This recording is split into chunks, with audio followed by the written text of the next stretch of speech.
Welcome to the Orchid Festival on Saturday.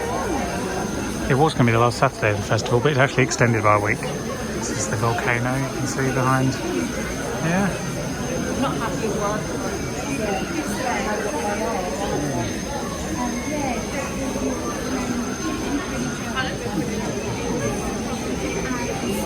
It's like Yola, who she's friends with, and who she's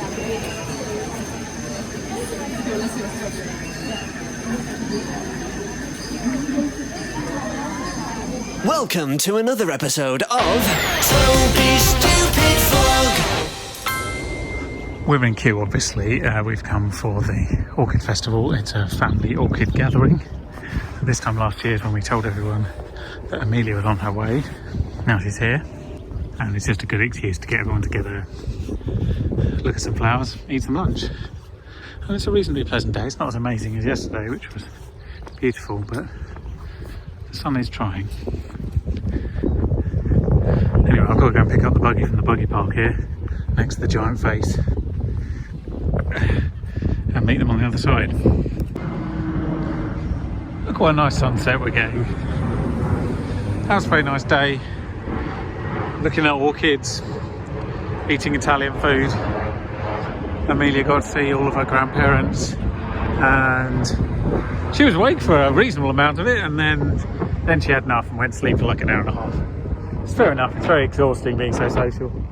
So I am back at home base because I need some more supplies, because I'm sanding down the balcony and repainting the woodwork, and I've run out of coarse sanding paper because I've got this automatic sandery thing, but it really brutalises the sandpaper, so you go through them at quite a rate. So let's see if I can find some more. So it's gone 10 p.m. on a Sunday night and everyone else is in bed asleep, and in my house at least, and I'm going for a walk because I'm 2,000 steps short today, and the weather's been terrible and we went to Kingston and what have you, but we thought we'd do loads of step shopping and we didn't. So here we are, completing my goal on a cold Sunday night. That's the worst way to spend the evening, I suppose. But, we're like, oh, Amelia would like to go to the Wetland Centre. All she wanted was have a sleep. So this is the London Wetland Centre in Barnes. You can get here on the overground to Barnes or Barnesbridge stations. It's not on the underground per se, but you can get the underground to Putney and you could walk. And if you come on a Tuesday like we are, you can see it's very busy.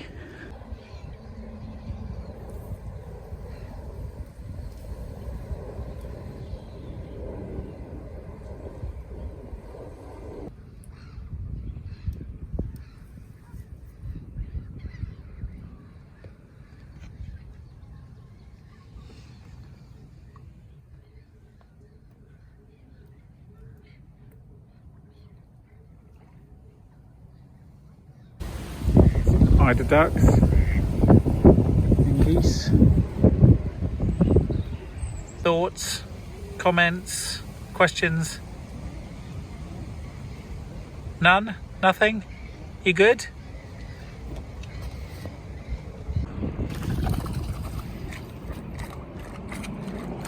Yeah, can you see the problem?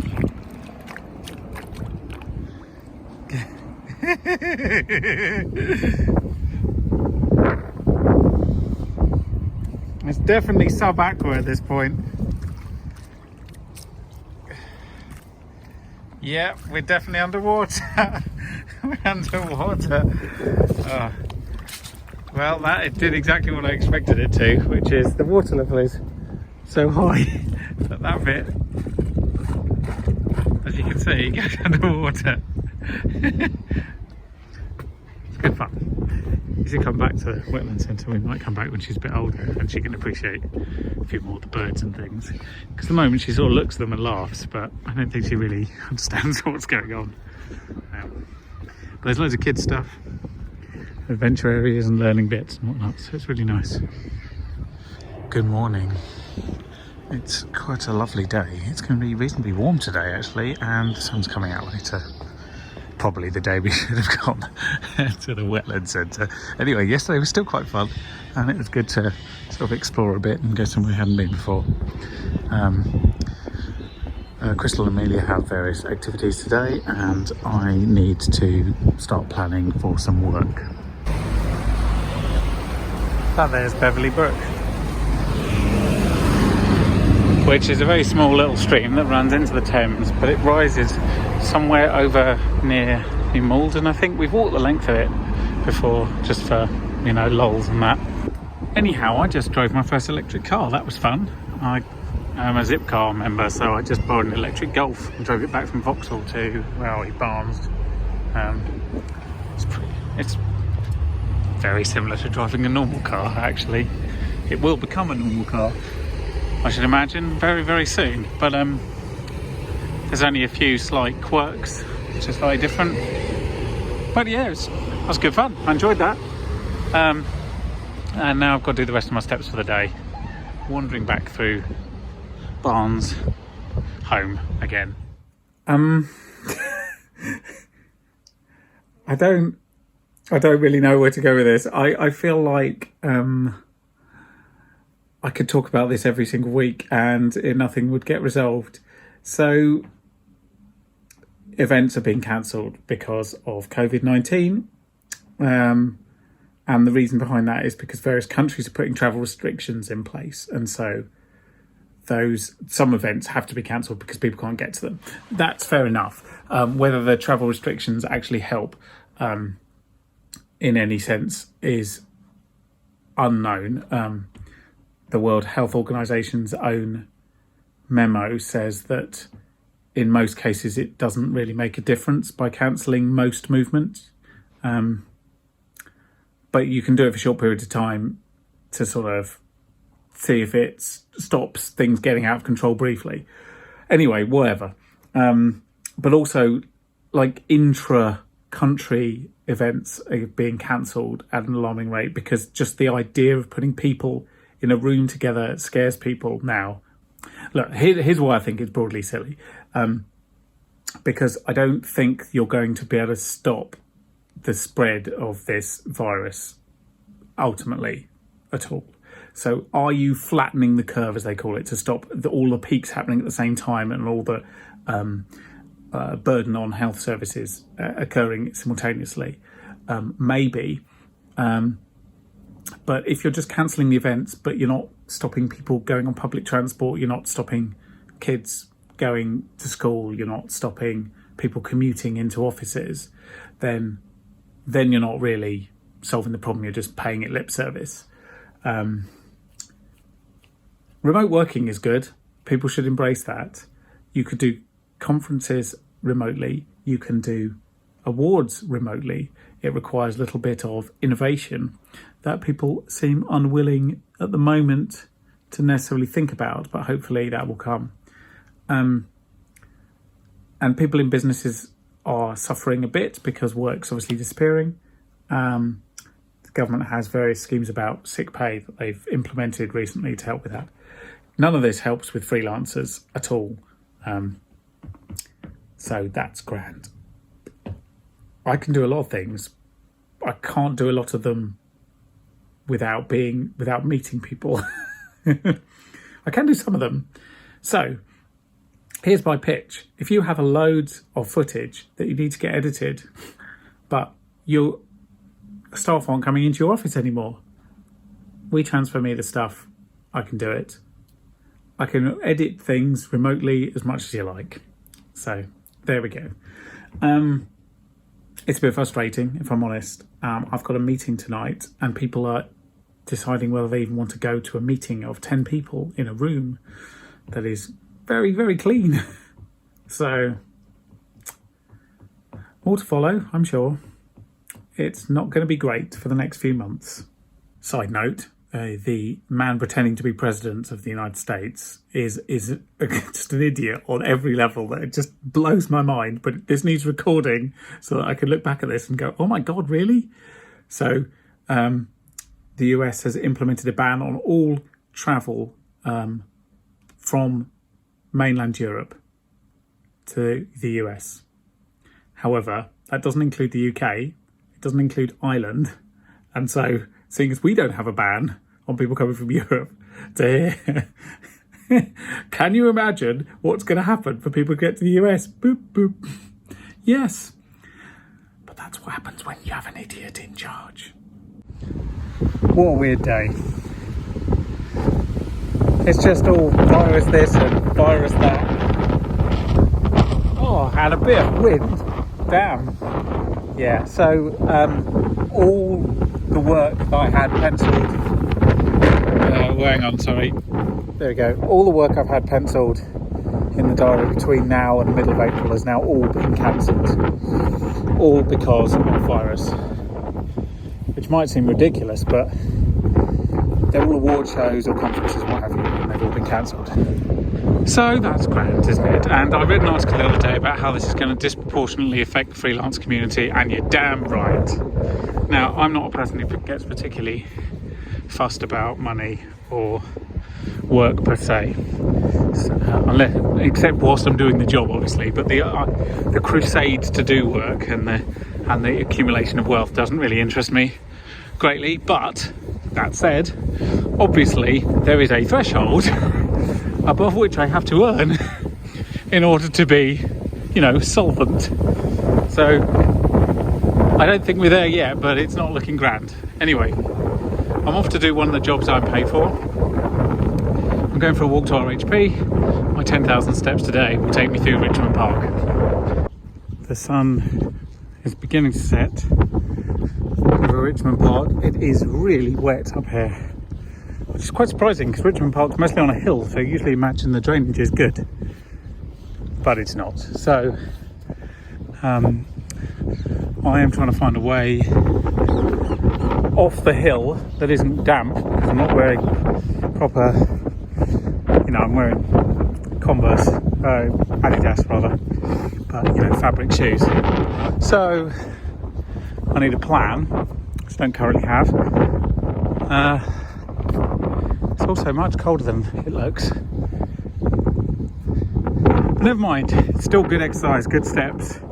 Today I'm trying to accentuate the positive because it has not been a fun day, but tomorrow is a new dawn, and the country hasn't been locked down at time of recording this, which is 5 p.m. on Thursday. That said, the ATP tennis tournament has been delayed, or rather the next 6 weeks of events have been cancelled.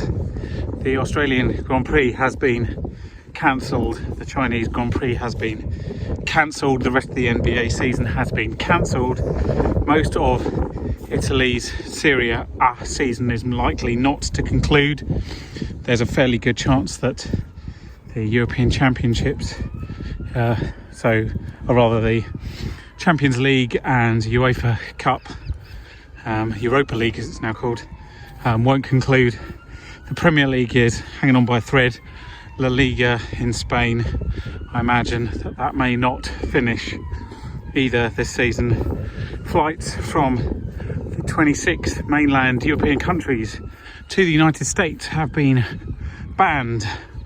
Italy is on complete lockdown and restaurants are closed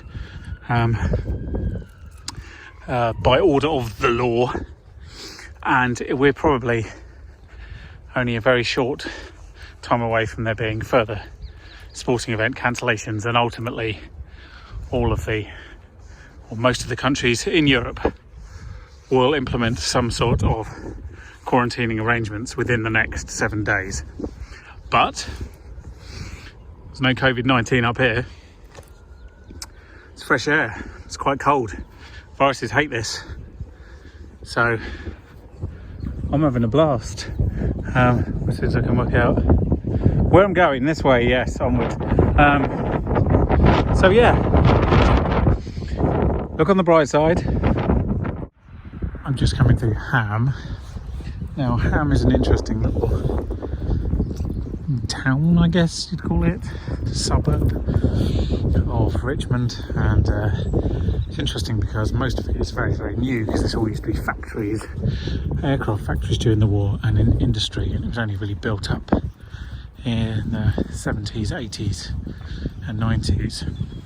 The other interesting thing about it is it has a disproportionately large German population, which mostly came over to work in the embassies in London. And now there's a German school which we went to at Christmas for the Christmas fair and what have you. And because there's a German speaking population, there's also a Swiss population as well.